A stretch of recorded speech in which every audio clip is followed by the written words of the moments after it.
Welcome to the Outthinkers podcast. Plug into fascinating minds and breakthrough ideas that are transforming industries and the world. I am your host, Kian Krippendorf, founder of Outthinker Networks, a global think tank comprised of corporate strategists and innovators that are shaping the future of business. If this describes you, join us at outthinker.com. Now let's dive into this week's episode.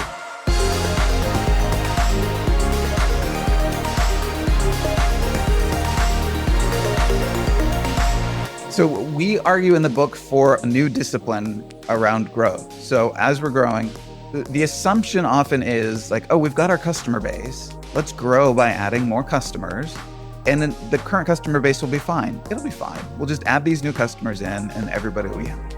And what we're arguing is that when you have a growth mindset, when you're trying to grow your company, you need to be managing the relationships between the segments. So CSRM is customer segment relationship management. So you got to still manage the relationship between the brand and the customers. So CRM, that's still a thing.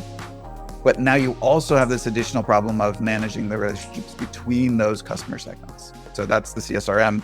That was Ryan Hamilton, an associate professor of marketing at Emory University's Goizueta School of Business and co-author of The Growth Dilemma, Managing Your Brand When Different Customers Want Different Things. He's also co-host of the podcast, The Intuitive Customer, which is excellent, by the way, author of a book by the same name. He has consulted on branding with companies like Walmart, FedEx, Home Depot, Caterpillar, ConAgra, Cigna, Visa, Ipsos, and others.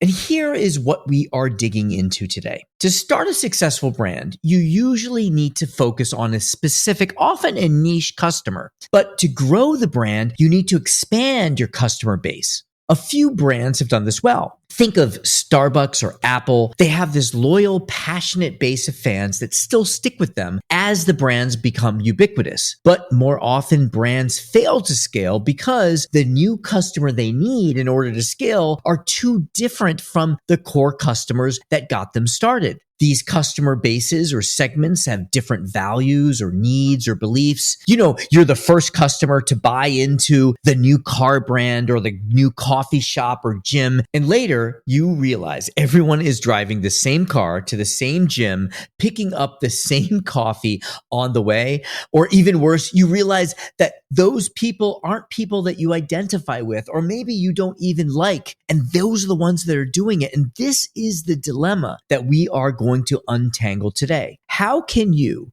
predict, preempt, and manage the conflicts that will naturally arise between a brand's initial customers and the more varied customer segments that you must attract in order to scale? In this episode, we cover this concept of CSRM, customer segment relationship management, examples of companies who have managed the growth dilemma well and those that have not, and what insights we can draw from them. Ryan's going to provide a practical framework for outlining the 4 types of customer relationship scenarios you may be facing and what strategies to deploy for each one. Ladies and gentlemen, Ryan Hamilton. Ryan, thank you so much for being here with us. I have really enjoyed preparing for this podcast and listening to your amazing podcast and reading your book and other work. And it really is a gift to be able to sit here with you today. Thank you. I'm so pleased to be here. Thank you. So I have so much to cover and we won't be able to cover all of it. I do want to dig into one question and then another question that I ask all of our guests. And the first, just for us to get to know you a little bit more personally, could have nothing to do at all with your work. Could you complete this sentence for me? If you really know me, you know that. You know that I believe there is power in humor.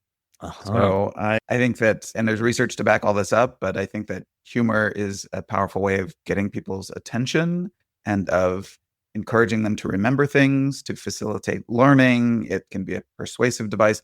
It can diffuse tension. I think that humor is just a powerful, powerful rhetorical tool that we maybe don't use as often as we could. So I know that you have been on stage and you are a comedian, or there's a sort of aspect of you. Have you done that as a tool to make you a more effective teacher, or is there an intrinsic motivation for you to explore humor? Oh no, it's all mercenary and cutthroat. There's no, I actually don't like it. No, it's both. It's both. Yeah, Really? I enjoy consuming comedy. I enjoy producing comedy.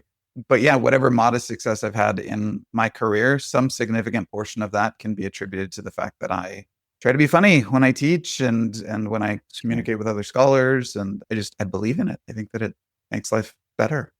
Impressive. Second question. Mm. What's your definition of strategy? So I've got kind of two, and I think that they're related. From a practical standpoint, strategy is what connects your goals to your tactics. So we've got somewhere that we want to go. We've got all these things we need to do on the ground. Our strategy should coordinate those things. I think more conceptually, strategy is your vision for where you want your company or your organization or yourself to go. Yep. Got it. Great. And so much of where you want to go depends on other people, depends on customers, depends on employees. And, I got to listen to several episodes, and I've started listening to regularly your Intuitive Customer podcast, which I think is outstanding. You get to jump across many different topics. And I did notice that, the topic of your latest book, The Growth Dilemma, managing your brand when different customers want different things, was one of many topics in your list of it seems like every month that you're releasing a podcast. What was it about that topic that had you and Annie Wilson decide to dedicate yourself to writing this book? Yeah, so Annie and I have worked together. She teaches at Wharton and I'm at Emory, but we have worked together on developing teaching materials. Obviously, you teach a lot of the same classes across business schools. Yeah. And so cases, examples, kind of structure for courses. And we ran up against this problem where we noticed that, so like in your introductory classes, a lot of times it's like that first physics class you took in high school, where it's like, okay, this is a frictionless table and this is a massless pulley and we're going to ignore all these other forces. You get that in a lot of introductory courses. And one of those conceits is we're going to treat it as if you have one target customer. So you're going to try to figure out how to make this one group of people happy. And that's hard. Like that is just a hard thing to do. But I would explicitly tell my students, like, we're not going to worry about multiple targets yet because that's advanced. And at some point I realized, Annie and I both realized that actually wasn't being addressed in electives. Like nobody was talking about how you coordinate these multiple groups of customers together. It's not enough when you're dealing with multiple segments. It's not enough to make each of them happy individually. Now you also need to worry about how they interact with each other. So you're not just managing your relationships with the customers, you now need to manage the relationships between those segments. And we thought that was a really interesting idea and something that hadn't been explored yet. And so that was the genesis of the book, as we started thinking about, well, what are the opportunities there from the customer segment relationship side, how they interact with each other? And then what are the perils? What are the risks associated with that? Yes. Two places I'd love to explore with that. I think it's interesting because when a company is small, the scale challenge is how do I scale more? When a company is big, it is how do I continue to scale or maintain that scale? And I think that some of the examples that you've talked about, Apple, I think is like a great example of that. It has a very unique brand, and yet it has scale. And early on, I kind of thought, well, eventually it's going to run out of Apple people, and it has avoided that. I think Patagonia as well is a good example of that. That's where we're going to go. But can you talk to me a little bit more about this segment to segment association? And we had Marcus Collins on the podcast, who I know that you have also you've spoken with at a conference before. And this idea of like an identity or culture brand, as opposed to whatever the other thing is, a functional brand. Just talk to us a little bit about, if you don't mind, a little bit about what is identity or culture. Sure. So there's this idea in marketing that's been around for a while of like the brand ladder or the brand hierarchy, where there are different types of benefits a brand can offer to its customer. And so the lowest, kind of most concrete level is a brand could be associated with certain functional benefits. So like Hanes t-shirts, for example, would promote itself on a lot of functional benefits. Like it has these lay flat colors and they remove the tag from the back so it wouldn't scratch you. But a lot of people were buying Hanes, were buying it because it was cheap and because it functioned very well. And that is a brand value. And you associate that with the brand, and that can be a very valuable kind of relationship with customers. But then you can scale up and get a little bit more abstract. So there are emotional benefits, there are self-identity benefits, there are kind of like lifestyle or ideological benefits. And so in the book, part of what we talk about is the risk of conflict between segments across each of these different dimensions. And so Marcus is very big on ideology. I recommend his book. I'm sure I recommend your conversation with him because Marcus is just a really fun guy. And those conflicts are very conflicts around ideology and self-image can be very hot conflicts. Those can generate a lot of heat, a lot of friction. Functional conflicts are going to tend to be a little bit cooler. One of the examples we talk about is Starbucks serves many different customer segments, some of whom want to like just hang out in this third place and read a newspaper, assuming those still exist, and just gonna chill with friends. And other people are there to get their coffee and go. It's just practically difficult to serve those two types of customers well in the same physical retail space because one wants a lounge and one wants a speedway. And so designing a single store to serve both of those it's functionally challenging. Not because those segments hate each other, but just because they want different things. So that's what we talk about when we talk about these different types of conflict. And it do align kind of with this brand ladder. Great. Okay, got it.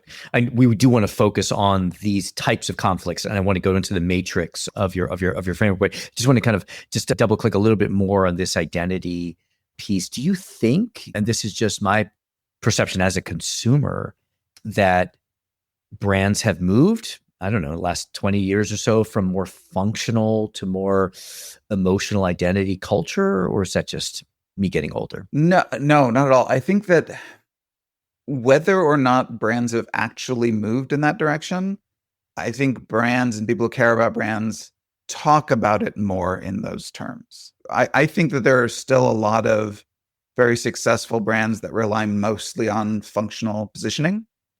But I do think that, and I think in part it was the problem of this ladder that became a metaphor. So ladder was initially it's seen as like just increasingly abstract values or benefits that a brand offers.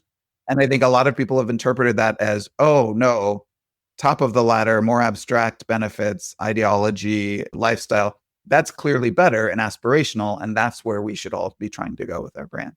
And I disagree with that strongly. I had a research paper that came out, I don't know, 10 years ago or so, where we looked at lifestyle branding. And the idea is that if that's a more defensible position, if you move up and you're a lifestyle brand, you can fulfill these emotional needs. It's harder for other brands to sell you. But the reality is that now you're just competing against an entirely different set of brands because people have like a limited need to identify themselves, to express themselves. And if they can fulfill that with other brands, then now you're competing with the big boys at that point. And so the idea that you can like move your brand up to lifestyle, and that's it, there are advantages to that. But there's also disadvantages. You're now competing against all the ways. You're competing for a share of the identity. And that's a very competitive space. It's a bigger ocean, but you're competing with bigger fish too. This is not planned here at all, but one company that I haven't seen you write about them, but maybe you know something about it, is Duluth Trading Company. I know a little bit about them. I've certainly seen their ads, which are amazing. Yeah, amazing. I went into a store in North Carolina. They only have a few stores. And then they also sell a coffee table book, which is just about how they built their brand over the last 30 or 40, 50 years. And they're very functional. Like they're famous for this t-shirt that allows you to it's a little bit longer so that it covers up the plumber butt crack phenomenon, but that plumber butt crack phenomenon also speaks to a very specific type of customer. They're for the working man. Then they eventually kind of expand to the working woman as well. But it's like people are out there fixing on construction sites and fixing cars and things. But each of their products have very functional attributes. So I can imagine that they can mirror together the functional and the identity. Yeah, I mean, there's this real interesting kind of, so we're used to the luxury positioning of brands, which is we've got these elites that are using this luxury brand. And then there's a bunch of the rest of us followers who, will buy the cheaper versions of it or buy smaller versions of it. So like, I can't, dress head to toe in Louis Vuitton, but maybe I can afford one handbag. And that allows me some access to that brand. There's this interesting phenomenon where we've got brands that are now kind of reversing who the elites are in that category. So Duluth is a great example. Carhartt is another one where the leader segment is actually blue collar workers. And then there are a lot of people who start using those brands as fashion accessories in part because they want access to that kind of authenticity, that realism. And so that becomes valuable. And Duluth and Carhartt both made sure to manage those relationships between those two customer segments by prioritizing that blue collar segment. They've never lost sight of the fact that we know who we are, and these followers, these fashion and people are interested in it from the fashion perspective. They're a secondary customer, and they're great, and we love for them to come along. But we know who we are, and we're going to stick to that. And I think that has been them successfully managing the relationship between those two segments in a way that Got benefits it. the brand. Okay. All right. So you're describing that leader follower segment connection. Before we go there, I want to I hadn't heard this term before. That's probably just because I'm not as well read as I should be in this space. I know what CRM is, but I had never heard of SRM. Yeah, that's because we made it up. Oh, great. Yeah. There we go. So it's not just me. Okay, good. If you So that's hadn't what heard SRM of is. this, it's because you were like bugging our phones or something. It would have been. Yeah. So we argue in the book for a new discipline around growth. So as we're growing, the assumption often is like, oh, we've got our customer base. Let's grow by adding more customers. And then the current customer base will be fine. It'll be fine. We'll just add these new customers in and everybody will be happy. And what we're arguing is that when you have a growth mindset, when you're trying to grow your company, you need to be managing the relationships between the segments. So CSRM is customer segment relationship management. So you got to still manage the relationship between the brand and the customers. So CRM, that's still a thing. But now you also have this additional problem of managing the relationships between those customer segments. So that's the CSRM. And that's the term that we coined that you have no responsibility to have heard of. Okay, fair enough. Okay, good. Well, soon everyone will know this term. Can you just walk us through the matrix? So, I think it was really helpful because that can be sort of conceptual. Customers have relationships and sort of like an ecosystem of different people have related. But you were able to break this down of these two different dimensions: the value segments get from the offering being divergent or collaborative, and the orientation toward other segments being either influenced or indifferent. If you don't mind just start breaking that down for us. Yes. Yeah. So the intersection of those two dimensions, we get 2 by 2. We get a nice McKinsey framework there, these 4 different quadrants. Some of the relationships, when people are indifferent to other segments and they're seeking divergent values, we call that quadrant separate communities. So you may have several different customer segments, and they're probably aware of each other. They're aware that these other customers are buying also from your brand, but they're just, unfussed about it. It doesn't affect them. So for example, Pedialyte has pulled off something pretty remarkable, which is that they sell as a children's medicinal, it's a hydrating solution. Give kids who have Gatorade for kids is what I think of. But if your kid has a stomach bug and is just not keeping fluids down, this is really good at keeping them hydrated. And that's what they were for decades. And then someone, probably college students, realized that this worked well as a hangover cure. And so there was this. Now, they did not seek out this growth. This was organic that came to them. And for a long time, they were resistant to it because they were worried that this might drive off their primary customer base. But they managed it very well. Because I'm feeding my kid this thing that that teenagers are using to cure hangovers, and these segments are just exactly. You could see where it could turn them off. Like, this is something I want that has to be gentle and it has to be effective. And I think that the brand has managed it very well. The stats we found is something around half of all Pedialyte sales are now to adults for adults purposes. And so, but they've been very careful to treat those segments differently. They've got different communications for each of them. They've been careful to not change the core product to make it appeal more to adults in a way that would drive off the children's market. And so those are separate communities. They're aware of each other now at this point, but they're not bothered. It's just cool. Interesting. Yeah. Yeah. Maybe they don't live in the same house. They live in the same house. The product still looks the same, but this other second segment is buying it and it's got a little picture of a baby on it. But I know I'm kind of using it for different function, but I got you. I like that. I like separate communities. And they're fine with that. And again, this isn't a state of nature necessarily. The brand manages those relationships in such a way that they are kept apart. So that's separate communities. Connected communities is where you would have brands that benefit from network effects. So the more customers we get in, then the more valuable it is for everybody. In such a way that the customers kind of also don't care who the other customers are. So all social media networks, those tend to benefit from that. One of my favorite examples, though, is Microsoft Office. So before the Microsoft Office suite came out, everybody was using different word processing programs and different spreadsheet programs, and they couldn't connect to each other. They couldn't talk to each other. And so if I sent you a WordPerfect file and you were using a different software, like you couldn't edit my document. As Office became the standard, it became more valuable to everyone. Even if you were using a Mac, as long as you had Office, we could still send those files back in. So that's a connected community. We don't care who's on there as long as there's more people. Yeah, like if it were Pedialyte, which is not, like somehow the fact that more teenagers are drinking or adults are drinking it would somehow be of benefit to or preferred by the parents. That's not the case there. But here, the two support each other. The adoption of one. Exactly. Yeah. So classic network effect story.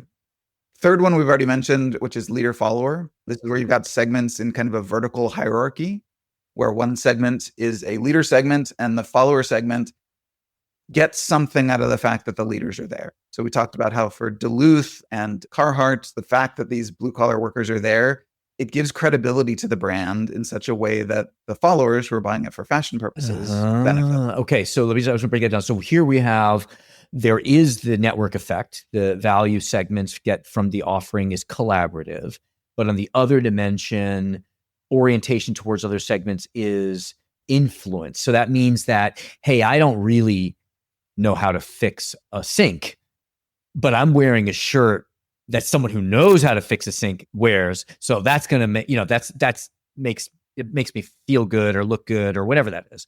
Yeah. Got it. My shirt would allow me to fix a sink if I chose to.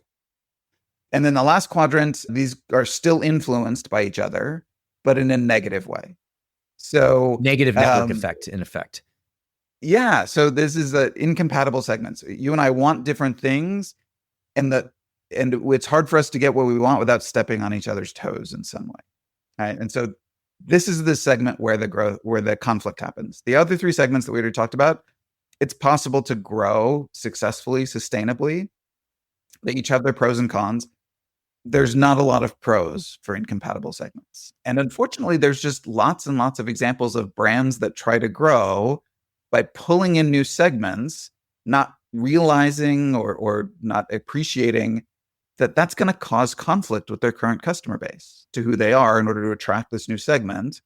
And those changes are going to upset their current customers. And pulling these segments together under the same brand is going to just create a lot of heat and tension. And sometimes instead of growing, it can actually cause the company to shrink. Interesting. Is there an example that you have of when that has happened or where it might happen? Yeah, it's most of the book. It's just this happens over. So recent examples, Kohl's has been through 3 CEOs in the last couple of years. Their stock prices dropped by something like 50%.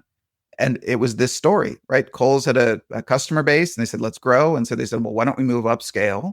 So let's take some of our stuff out that is lower margin, and we're going to pull in like Sephora and Babies R Us. And their current customers are like, we don't want that. We wanted the discounted jewelry that you pulled. And now here's Babies R Us, which is more upscale than we want. So it's not clear that they attracted the new upscale customers that they wanted, but they did drive away some of their current customers. Land's End did this several years before, where they introduced like a high-end fashion line as part of Land's End. And all their traditional customers who wanted like the chunky cable knit sweaters were like, well, what brand is this? We don't. And so they went from like $11 million profit to $7 million loss in like a year for making all these changes. So it's very, very common. Bud Light, maybe the biggest marketing story of the last 10 years. This was that story.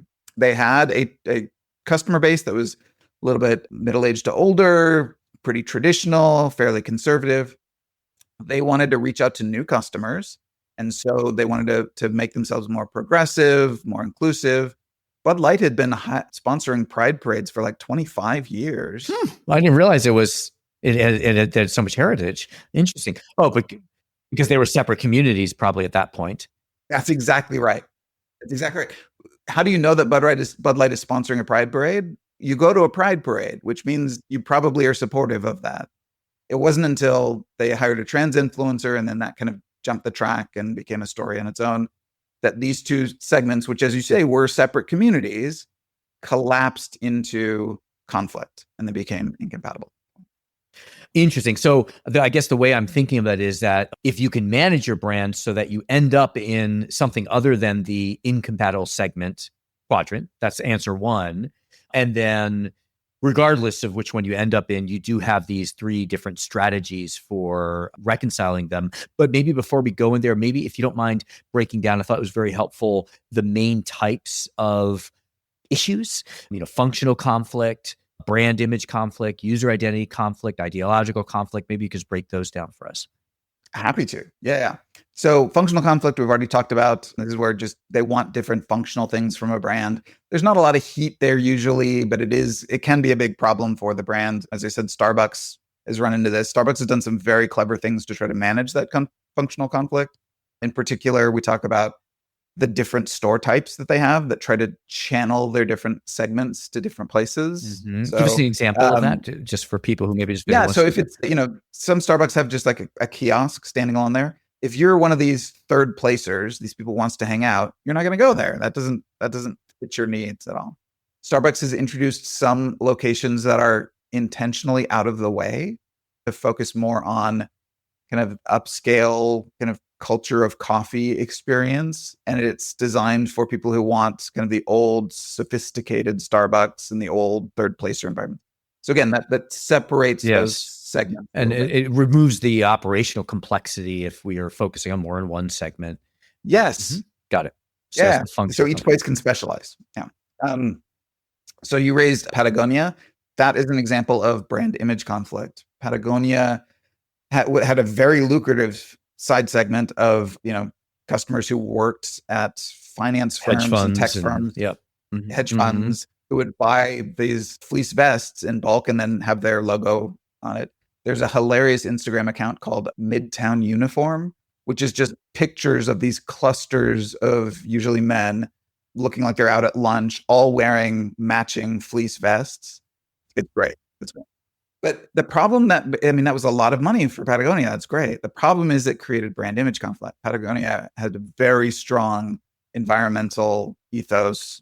They, donated all kinds of money to environmental causes. And they had a core customer base that really valued that. Can you maintain that brand image if your brand is now largely being associated with hedge firms, with finance firms? And so they took the step, you talked briefly about, you can move to a different quadrant. They took the step of firing that segment. They said, we're no longer doing this corporate part.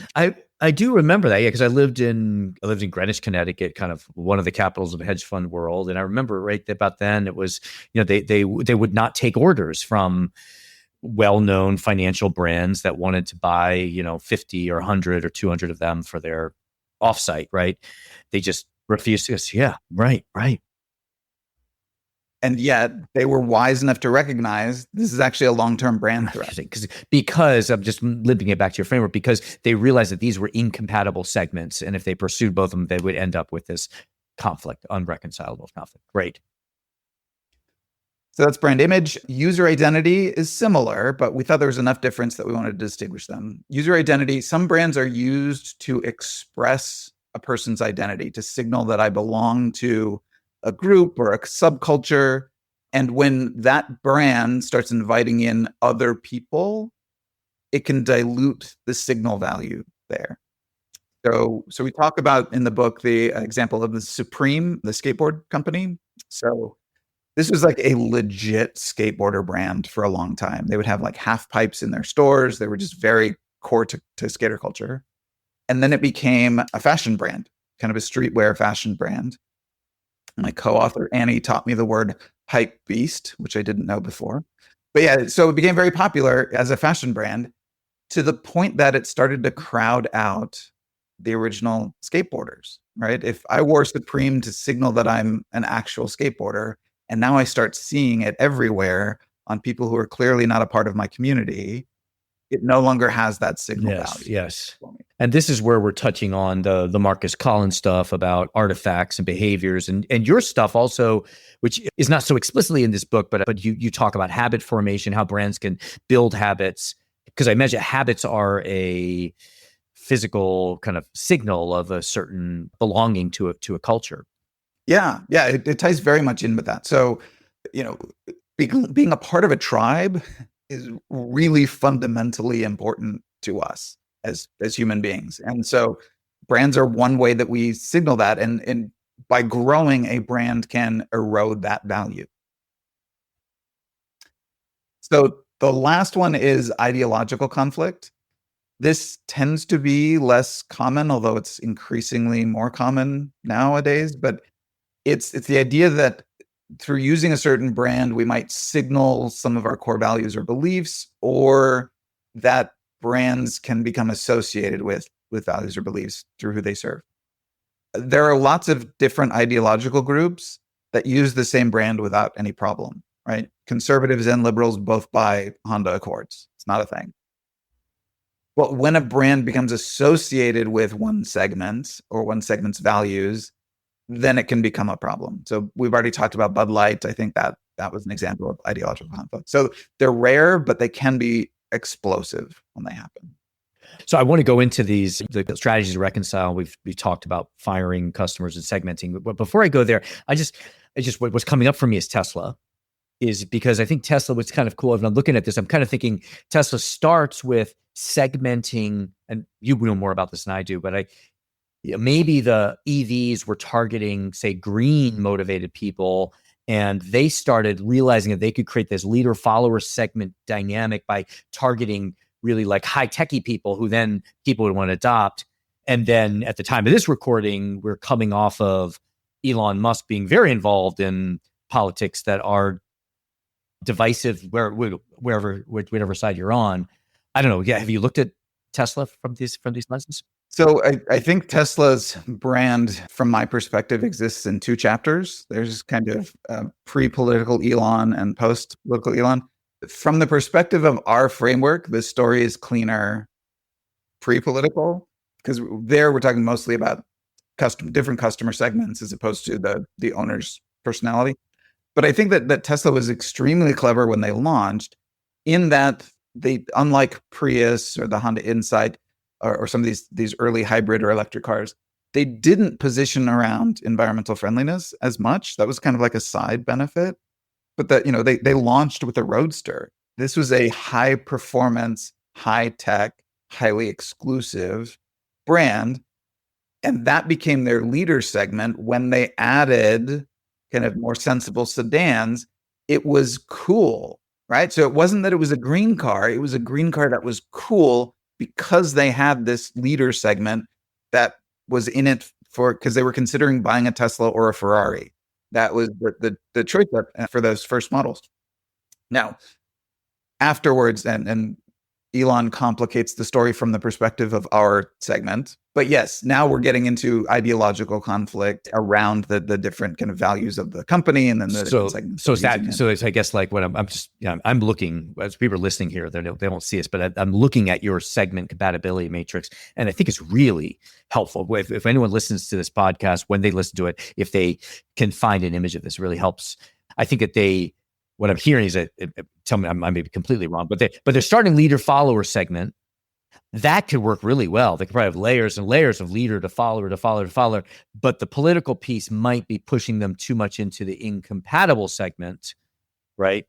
And so how do they avoid that? Is yeah. That's exactly right. Yeah. So by kind of the shifting of Elon's political ideologies, or at least the manifesting of them, it started to make the brand mean something different. Now, in our book, we talk about how attracting new segments can make the brand feel like something different. I think that there is, especially with the Cybertruck, there is kind of a different segment of customers that started to get interested in Tesla. But I also think that Elon had a huge thumb on the scale in terms of shifting that. So it's a little bit more complex of a story. But yeah, in general terms, that's exactly right. They were leader follower, and then they, through mismanagement, shifted over into incompatible. All right. So I'm going to try to simplify this for myself. I take this matrix and I'm growing my brand. I think, am I going to be separate community, kinetic community, leader, follower, or am I leading towards incompatible segments? Now I recognize where the conflicts may be: functional, brand image, user identity, or ideological. And now I think, okay, well, so what do I do about it? And in your book, you lay out 3 strategies, kind of generic strategies: segmenting, sometimes firing customers; defining leaders and follower segments; cultivating separate communities. I guess I just talked about those. I guess they match to the 3, but maybe just bring those to life for us if you don't mind. Yeah. So it's hard to move. So that if you find yourself in an incompatible segment quadrant, that's just bad news. You should almost certainly get out of that. And so the strategies you can use to get out are we talk about building fences, which is, trying to separate those groups to reduce the heat. Sometimes you can do that through sub-branding. So you create a special brand for one of these groups, and that kind of separates them out a little bit. You can use different communications channels. Sometimes, in the case of Starbucks, they had different physical spaces for them to go at. But people should feel that they are kind of taken care of as a segment within your overall brand. And so creating those distances between them can move them from incompatible up to separate communities. It's hard to move into connected communities because that involves like more of the structure of the marketplace. So It's something you don't have less control over. Yeah, because you do need those network effects. And so if you can find a way to create network effects, then you can move into there. Strategically, that's harder. You can move into leader follower. That's like creating space between segments, but also it's about kind of moving people up in a hierarchy. So Levi's, for example, it just announced that they're introducing a new Blue Tab line, which is their first kind of premium or super premium denim brand in a long time. And again, this is a sub brand that's going to elevate one group of customers, and it will make the whole brand seem more fashionable as a result, right? So these are, $500 pair of jeans made from Japanese suede denim, and I don't know, hand sewn by nuns in the Andes, whatever it is that they're doing to those jeans. But that means that Levi's brand is going to be more fashionable, and all of me followers who don't buy those super expensive jeans, we're going to feel a little bit cooler wearing our Levi's because those segments are out there. So we're moving from potential incompatibility where maybe the high fashion segment doesn't want to be wearing the same jeans as everybody else who's wearing Levi's, and that could be a source of conflict. So now we're going to elevate that segment, make them feel a little special, and in the process, hopefully benefit everyone else. The last one, and Annie and I just developed this language after we wrapped on the book, unfortunately. But the last process we talk about fences, ladders, and the last one is planks, as in walking the plank. And that's where you fire a customer. Like we can't serve you. Now, you can fire the customer from that brand and then develop a new brand to try to serve them, right? You could create a Lexus if you're Toyota and say that we're not going to try to attract this luxury segment. We're going to create something entirely new to try to serve them. So you don't need to give up on them entirely, but within a brand, sometimes you just can't serve those segments together. Yes. Is there a point at which I'm saying, like, if you're going to fire or you realize you're going to have to segment and either fire or serve with different brands, there's got to be a point at which there's a critical mass of the core brand that that it's safe? Because I think if you do it too soon, right? So do you have any thoughts on that? How do you know it's time? So all of this should be done with a hard-headed look at the numbers, right? So when we say like you've got your core segment of customers and you're going to attract this new segment and that's going to create conflict, maybe you need to let your core customers go, right? Maybe the opportunity is with this new segment, and in the process of pursuing them, you're not going to be able to serve your current customers well, but you see that's the growth path of the brand. So there's nothing kind of sacred about your current core customers, except for the fact that they're currently your customers and a source of revenue for you. And so you shouldn't neglect them. You shouldn't assume that they should be there. But, sometimes there are rare cases, very, very rare cases where a brand will incite conflict intentionally as a part of this growth path. So we talk about the Nike Colin Kaepernick story. So they hired Colin Kaepernick as a spokesperson, knowing it would be very divisive, knowing that they would anger some customers. And they did. They made people very angry. But in the process, it was what sociologists call a costly signal. they showed that they were really committed to some set of brand values, and the customers that stayed with them loved them for it. And Nike's sales skyrocketed, highest ever the year that they hired Colin Kaepernick, and their stock price, and like all of these things, despite the fact that they lost customers. So these even conflict can be used as a tool. Like we have warnings all over that chapter. Like this is really risky. Be very careful. But to your question, it should always be driven by the numbers. Nike knew the size of these various segments, and they had good reason to believe they would end out in positive territory, even taking this. So when should you fire a customer segment? When the numbers tell you you should, with the idea that, Patagonia fired a very lucrative segment because they were able to see into the future what this might do to their brand. Yeah, no, we don't have. We're reaching the top of our time with you, but I imagine like CLV, customer lifetime value, is probably a good tool for that, right? And like with your co-author Annie Wilson, I've been writing a book with Pete Fader, who's also at Wharton, about CLV, and I think I could see the math there, right? I could see Patagonia saying, okay, I'm going to give up 30% of this market, but that's going to create my 70% of my core customers. They're going to buy from me more frequently. They're going to pay, visit more often, and same thing with Nike. Interesting. Yeah, it when I talk about the size of the market, it's the size of the customer lifetime value, right? So it could be a tiny segment, but they're just going to keep buying from you, and they're going to lose a larger segment by population that just has a much lower customer lifetime value. Yeah, those are the numbers. But it's going to engage the other customer and make that more value. Interesting. So fascinating. Oh my God. Okay. We've reached the top of our time with you, but I have two very short questions to ask. This kind of pushing maybe kind of a little bit more into the future here. And I know that you actually wrote half a chapter on this, but decided not to include it. It's probably a whole nother topic. Maybe your next book is applying this to your employee, because as Stephen Meyer in our podcast, he coined this term that your employee is the new customer. Just give us a little taste of what your thoughts are on applying this internally, because the company will get so big that now I joined this company when I was number 100, and now we're at 5,000. The people that you're hiring aren't my kind of people, That's exactly it. So this is a strategy book and a marketing book. We're marketing professors, is the way we think. The principles that drive this are not customer principles. They're human principles. We want to be parts of our tribe. We want to look up to other people. We want to seek value in various ways. All of those basic principles apply to any human interactions. I had a conversation recently about a pastor, about managing his flock, right? Managing the people who go to his church. And you see this in churches where you've got a conservative faction and a liberal faction, and how do you manage those within a single congregation?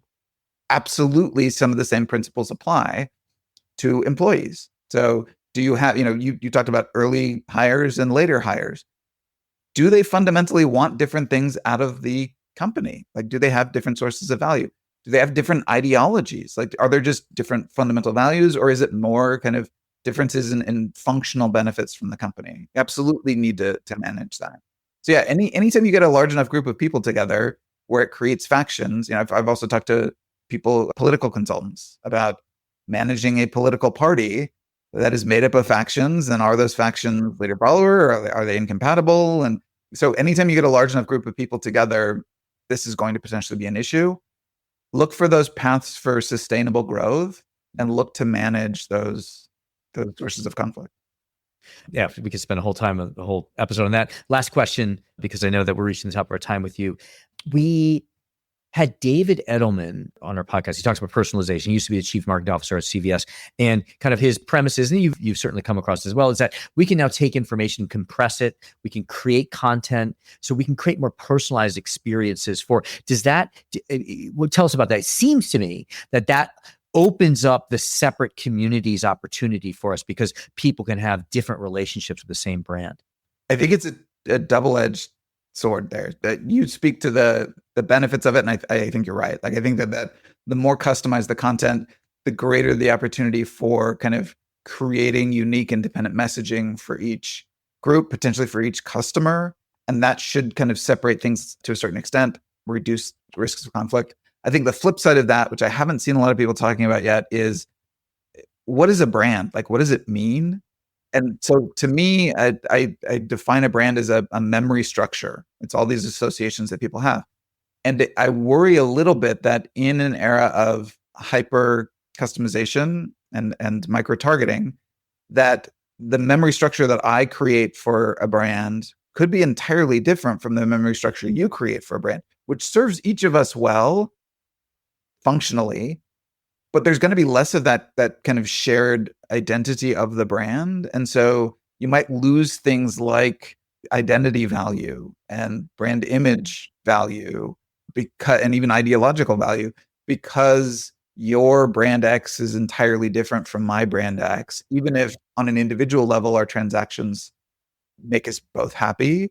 And I think that is risky, depending on the company. Some companies can do fine without kind of large scale branding and shared meaning. But for a lot of companies, I think that there's this assumption that will still be there, even if everybody's getting a unique message. Yeah.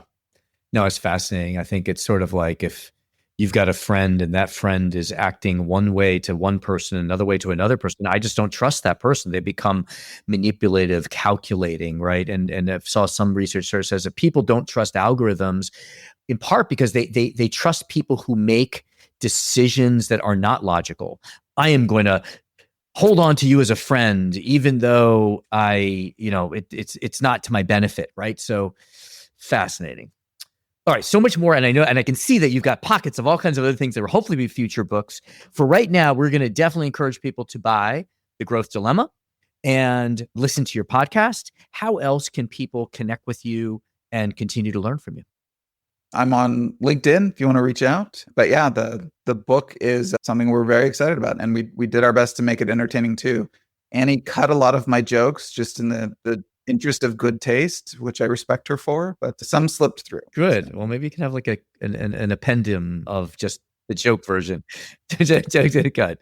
Ryan, thank you so much for taking the time to outline for us briefly the work that you do. And I find it really fascinating. It's going to be valuable in so many attributes and directions. So thank you for being here with us. It was such a pleasure. Thank you so much.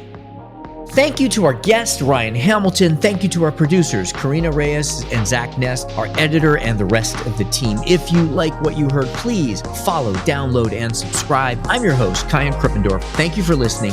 We'll catch you soon with another episode of Outfielders.